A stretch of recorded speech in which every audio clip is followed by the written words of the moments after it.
विद्यार्थी मित्रांनो, ह्यूमन रिस्पिरेशनमध्ये आज आपल्याला नेक्स्ट पॉइंट स्टडी करायचा आहे, मेकॅनिझम ऑफ रिस्पिरेशन. या व्हिडिओमध्ये मी तुम्हाला दिसणार नाही, काळजी नसावी.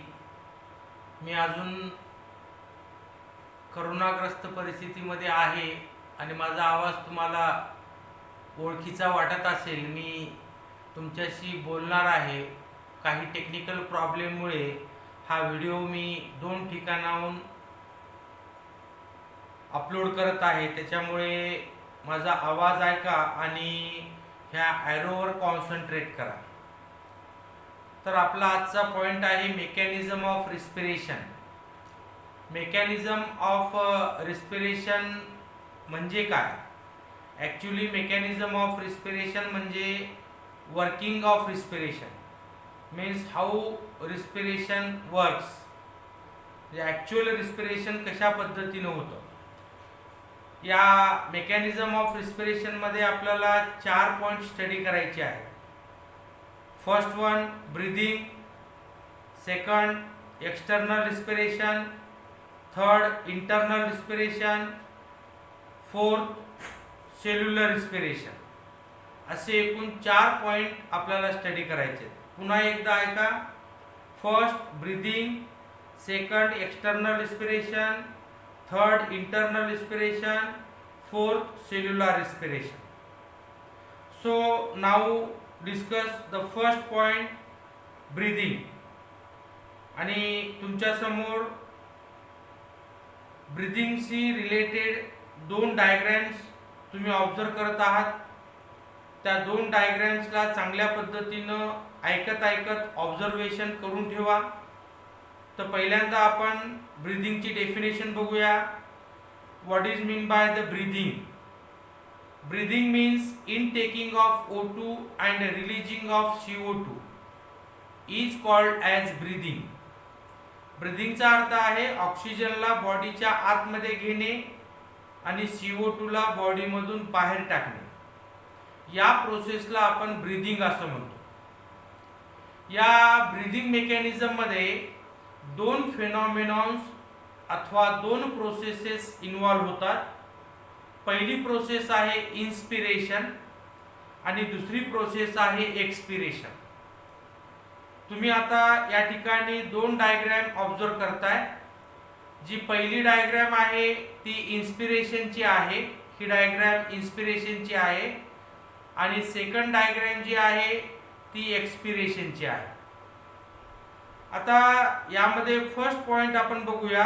What is mean by inspiration and what are the changes occurs during the inspiration. म्हणजे इन्स्पिरेशन म्हणजे काय आपल्याला स्टडी करायचं आहे.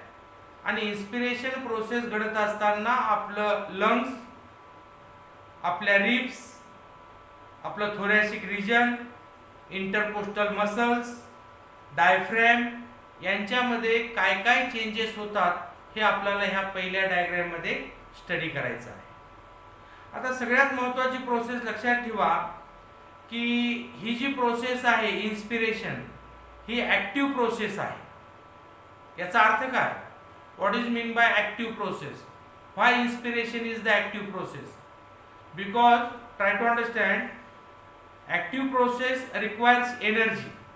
म्हणजे जेव्हा बायोलॉजिकल प्रोसेसेसमध्ये ज्या काही प्रोसेसेस ॲक्टिव्ह प्रोसेसेस असतात तेव्हा त्यांना कॅरी ऑन करण्याकरता एनर्जीची गरज पडते आणि या ठिकाणी इन्स्पिरेशनला एनर्जी लागते. म्हणून इन्स्पिरेशन ही ॲक्टिव्ह प्रोसेस आहे. मग याच्यामध्ये नेमकं काय चेंजेस घडतात ते पण आपण आता 1 बाय 1 बघणार आहोत. सगळ्यात महत्त्वाचा चेंज तुम्ही ऑब्झर्व केला असेल, बाजूच्या डायग्रॅमपेक्षा या ठिकाणचं हे जे volume of that is the lungs आहे ना, हे व्हॉल्यूम जे काही आकारमान आहे याचं हे मोठं असतं, साईजनं जास्त असतं. आता या ठिकाणी व्हॉल्यूम जास्त कशामुळे आहे तर याच्यामध्ये ऑक्सिजन आतमध्ये येत आहे. याच्यामुळे पहिला चेंज काय होतो माहिती आहे का? लक्षात ठेवा. First change, the volume of, that is the lungs, becomes increased. When the volume increases, automatically the second change observed, and that second change is intercostal muscles becomes contract. Intercostal muscle becomes contract, हा second change आहे. म्हणजे दोन रिब्सच्या मध्ये जे काही intercostal muscles असतात त्या muscles contract व्हायला लागतात. तिसरा चेंज आहे, जे काही व्हॉल्यूम वाढल्यामुळे ज्या रिब्स आहेत, तुम्हाला माहित आहे जे थोरॅसिक केज असतं लंग्सच्या वरच्या साईडला 24 रिब्स असतात, 12 पेयर्स असतात. राईट साईडला 12, लेफ्ट साईडला 12, आणि त्या 24 रिब्सच्या मदतीनं थोरॅसिक केज बनतं. फ्रंट साईडला जे स्टर्नम बोन असतं त्याला चेस्ट बोन म्हणतो, त्याला ते अटॅच असतं, आणि बॅक साईडला जाऊन आपल्या व्हर्टिब्रल कॉलमला अटॅच असतात, आणि त्याच्या मदतीने एक पिंजरा बनतो, त्याला आपण थोरॅसिक केज म्हणतो. आणि हे जे काही थोरॅसिक केज आहे त्याच्या ज्या रिब्स आहेत त्या अपवर्ड डायरेक्शननं मूव्ह होतात. हा नेक्स्ट चेंज आहे. अपवर्ड डायरेक्शन म्हणजे बाहेरच्या डायरेक्शनने त्या मूव्ह होतात. त्याचबरोबर नेक्स्ट चेंज जो आहे त्याचा जो डायफ्रॅम आहे दॅट अल्सो बिकम्स कॉन्ट्रॅक्ट. तुम्ही या ठिकाणी ऑब्झर्वेशन करू शकता, हे फ्लॅट व्हायला लागतं है ना. फ्लॅट व्हायला लागतं म्हणजे खालच्या डायरेक्शन ओढल्या जातं. हे तुम्हाला ॲरो इथे इंडिकेट केलेले आहेत, 3 ॲरो दिसत आहेत है ना. जस्ट ऑब्झर्व ऑन पॉइंटर, हे 3 पॉईंट जे आहेत ते 3 पॉईंट खालच्या डायरेक्शन ओढल्या जातात. राईट, म्हणजे डायफ्रॅम खालच्या साईडने येत आहे. That becomes contract and that becomes flat in their structure. Okay, next change is that all these changes are responsible to decrease the pressure on, that is the lungs, and when they decrease the pressure on the lungs, automatically the air enters into the, that is the lungs space. या लंग्सच्या space मध्ये automatically हे काय होतं, मध्ये येतं. म्हणजे याचा अर्थ इनटेकिंग ऑफ O2 होतं है ना, इनटेकिंग ऑफ O2 होतं. आता तुम्ही या डायग्राम मध्ये जर ऑब्झर्वेशन केलं तर तुम्हाला कळेल, हे रिब्स आहेत, हे volume of, that is the lungs आहे. देन हे प्लुरल फ्लूइड आहे, प्लुरल मेम्ब्रेनच्या मध्ये आउटर पेरिकार्डियल, इनर व्हिसरल, या दोघांच्या मध्ये there is a presence of, that is the pericardial fluid असतं. आणि हे पेरिकार्डियल फ्लूइड जे आहे, पेरिकार्डियल फ्लूइड जे आहे ते दोघांच्या मध्ये जे आहे ते प्रेझेंट असतं. आणि जनरली याच्या मदतीनं जे लंग्स असतात आपल्या, त्या lungs generally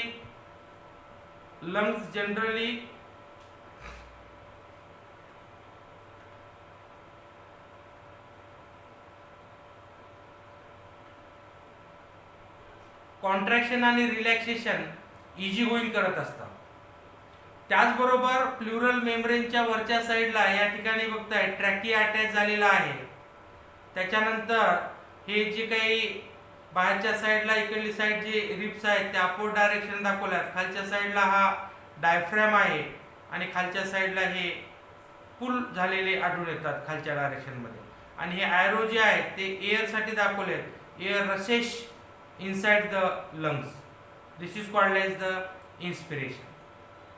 Then second diagram or second point of breathing is the expiration. So first of all try to understand what is mean by expiration. Expiration कशाला म्हणतो? Expiration means release of CO2 from body to atmosphere, from lungs to atmosphere, is simply known as expiration. त्याला आपण expiration म्हणतो. त्याच्या नावामध्येच त्याचा अर्थ आहे. X means बाहेर, expiration release of CO2, release of air. Inspiration, in म्हणजे आत, inspiration in taking of O2. तसं एक्सपिरेशन म्हणजे release of air in the form of CO2 from lungs to atmosphere is called expiration. This is the first point. What are the changes also occurs during expiration in case of lungs? So first change is that, try to understand, the volume of, that is the lungs, decreases. The volume of lungs decreases. तुम्ही जर त्याच्या व्हॉल्यूमची size जर बघितली आता कमी झालेली दिसेल, म्हणजे ते व्हॉल्यूम डिक्रीज झालेलं आहे.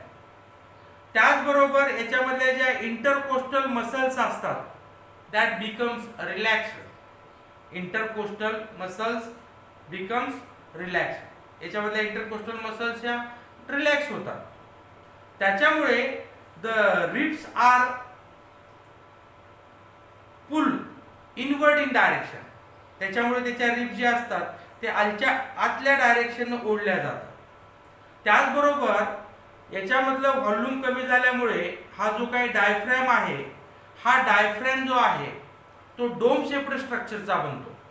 म्हणजे तुम्ही खाली ॲरो दाखवलेले बघत असाल, वरच्या डायरेक्शन दाखवलेत, म्हणजे हा फ्लॅट झालेला जो होता तो वरच्या डायरेक्शन जाऊन एक घुमटाकार आकार बनतो. दॅट बिकम्स डोम शेप्ड, है ना. आणि या सर्व चेंजेसमुळे ऑटोमॅटिकली या लंग्स व्हॉल्यूम मधलं जे काही प्रेशर आहे that becomes increases. And when the pressure increases, automatically the air or in the form of CO2 rushes outside. या ठिकाणी एरो दाखवलाय, हा बाहेरच्या साईडला जातो. आलं लक्षात? दिस इज द एक्सपिरेशन प्रोसेस. आता या डायग्राम मध्ये तुम्ही ऑब्झर्वेशन सेम टू सेम करू शकता. ह्या ज्या काही रिब्स आहेत ह्या इनवर्ड डायरेक्शनला येत आहेत. ह्या एरो त्याचेच आहेत. याच्यामधलं व्हॉल्यूम जे आहे लंग्स ते डिक्रीज डाऊन होत आहे. डायफ्रॅम एकदम रिलॅक्स होत आहे, त्याच्यामुळे तो डोम शेप्ड बनत आहे. प्लुरल मेम्ब्रेन आतल्या साईडला ओढल्या जात आहेत. इथले इंटरकोस्टल मसल्स रिलॅक्स होत आहेत. इंटरकोस्टल मसल्स रिलॅक्स होत आहेत.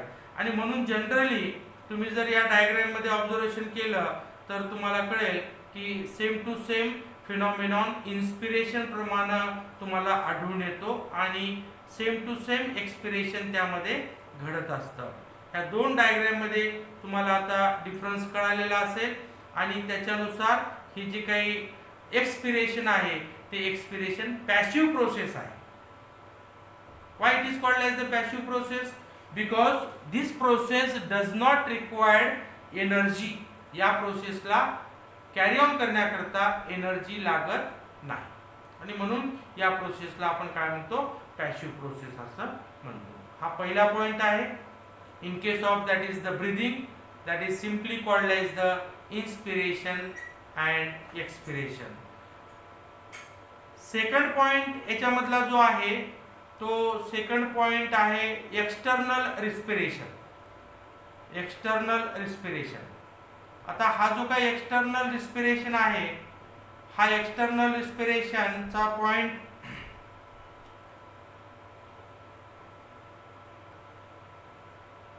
मध्ये आपल्याला जी सेकंड डायग्राम आपल्याला ऑब्झर्व करावी लागेल आणि ती सेकंड डायग्राम जी आहे ती मी तुम्हाला तुमच्या टेक्स्टबुक मधून दिलेली आहे आणि ती पार्शियल प्रेशरशी रिलेटेड डायग्राम आहे.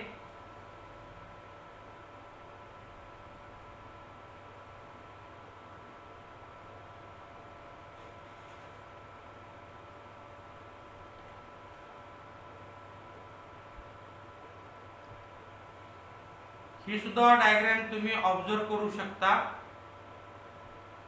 या डायग्राम मध्ये सुद्धा तुम्हाला एक्सटर्नल रिस्पिरेशन चांगल्या पद्धतीनं ऑब्झर्व करता येतं. आता एक्सटर्नल रिस्पिरेशन म्हणजे काय? एक्सटर्नल रिस्पिरेशन म्हणजे the respiration which is carried out in between the atmosphere and alveolus. Means that external respiration takes place at alveolar level. External respiration takes place at alveolar level. आता alveolar levelला respiration घडत असताना यामध्ये इनटेकिंग of O2 आणि releasing of CO2 तुम्ही या ठिकाणी बघू शकता. हे बघा, हे रेड कंडिशन मध्ये जे दाखवलंय ते O2 आतमध्ये येताना दिसतोय आणि हा जो CO2 आहे तो बाहेर जाताना दिसतो. या ठिकाणी हे जे काही ऑक्सिजन डिफ्यूज होते, रेड ब्लड सेल्स दाखवले आहेत, हे कार्बन डायऑक्साईड या ठिकाणी डिफ्यूज होते, ते पण त्याच्यामधूनच होते. कारण तुम्हाला माहित आहे की RBCs मध्ये जे फंक्शन आहे carrying the O2 and CO2, हे दोन्ही फंक्शन्स RBC कॅरीड आउट करत असते.